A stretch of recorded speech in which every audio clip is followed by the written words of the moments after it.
I believe that whatever I am, I'm built out of my reading practices. And it's not just me, but every individual you see is built out of their reading practices. So you are what you read. You are what you choose to read, because reading is the diet of the mind, reading is the food of the mind, and whatever you nourish the mind with, that will reflect in your mental health, it will reflect in your intellectual health.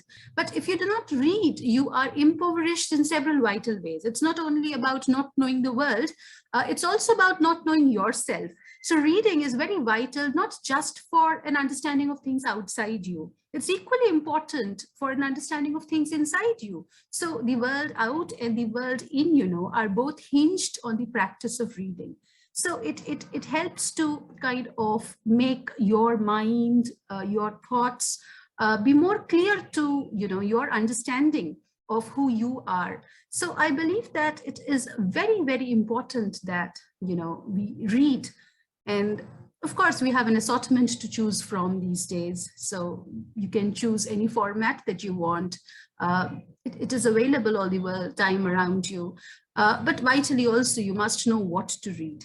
So these are, things that we never had to face, because books were so scarce, that we read anything. We were omnivorous. We read anything that we got. But today, since they're available in such abundance, you have to screen and read and focus on the right things. But then that screening comes later. To begin with, be omnivorous and read whatever you come across. I would say that.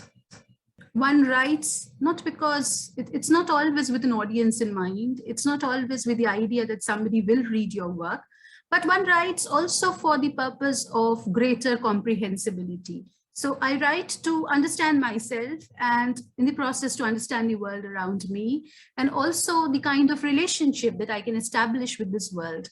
So I have always written, as far as I remember, ever since I was a kid, I have been writing. So I would write stories. I would be very interested in writing creative compositions. I never took up argumentative topics. I would always lean towards the descriptive topics, and I would write stories for my class compositions. Many of them teachers would read out in class, after the evaluation was done. So I have been writing for most of my time that I can remember.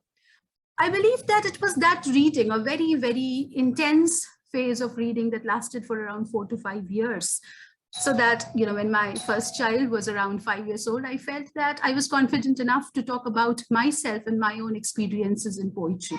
So all of that I had been reading for the last 5 years was somewhere, it was busting inside me, looking for ways to come out in a way that I had synthesized it into myself. So I believe that had I not read, I would never have written. And had I not read poetry particularly, I would never have written poetry. So as I said, much of what I am doing is always fed by my reading. And though I read a lot of poets, but I concentrate on contemporary Indian English poetry, because this is the ethos that we are trying to, create and collaborate in creation of. So we're trying to leave behind something for, students like yours, students like mine, for people like us, who will occupy these spaces after a few years. So they know that, they are valued, their experiences are worth talking about. And this is where, they can find a point to locate themselves. So I believe that what I'm writing comes from my reading. And had I not read all those fabulous poets, Kamala Das, Jonas D'Souza, Menka Shavdasani, Sanjukta Das Gupta, Meena Kandasamy, and of course I'm reading you, I'm reading Nabina, I'm reading Sumana, and a large variety of poets. And this is a good time for Indian English poetry. You have a number of anthologies coming out, you have a number of vibrant poetic communities building, and that's good. Most of us are well connected to poets on Facebook. We are reading their first drafts, we are reading their revised drafts, we come to know what's happening in their lives. So that kind of gives the reading, there's this continuous interaction between the poet and the poetry and life, and there are more opportunities to read many layers into a poet's work. The remarkable, there has been a remarkable increase in the number of voices that are coming out from our state. in the last few years. So what I would like to tell them is that you cannot, talk about even yourself if you do not read others. So it's not as if, you know yourself well and you can talk about yourself. If not about anything else, you can talk about yourself. But no, you cannot even talk about yourself without reading others, because we are never just ourselves. We are always I plus something else, isn't it? So I plus what? And that I plus what, is also reflecting upon the I. So you are continuously you and someone else. So in order to know yourself, you have to know that someone else. You have to know the world around you. Also, I think I would like to emphasize at this stage that we're talking about, global movements. We're talking about globalization. We're talking about a liquefied discourse, but we are equally talking about the importance of our localities. So you alone can write about Dhanbad. You alone can write about Jharkhand. You alone can write about, the flora, the fauna, the culture of the place that you belong to. And for that, you need to know more about the place where you live in. You need to know more about the culture and the ethos that you have been born with, because most of the time we take what we are born with for granted. So, okay, I am this. So, but why am I this, or how am I this, are questions that I think we need to ask ourselves, so that we may consciously understand this process of identity making and reflect that when we are writing.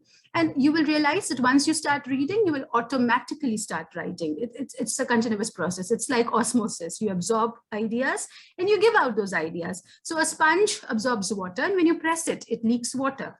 You make a sponge absorb orange juice, it will leak out orange juice. So it's not as if the sponge absorbs water and leaks out orange juice, or absorbs orange juice and leaks out water. So whatever you put in will come out. So I would say that please put in good things. First of all, put in something, and then next, try to put in good things, try to put in valuable things, try to be a little selective in what you are reading.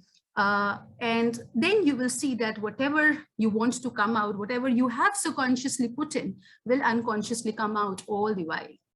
So that's it. Happy reading and happy celebration of this International Global World Book Day. Thank you.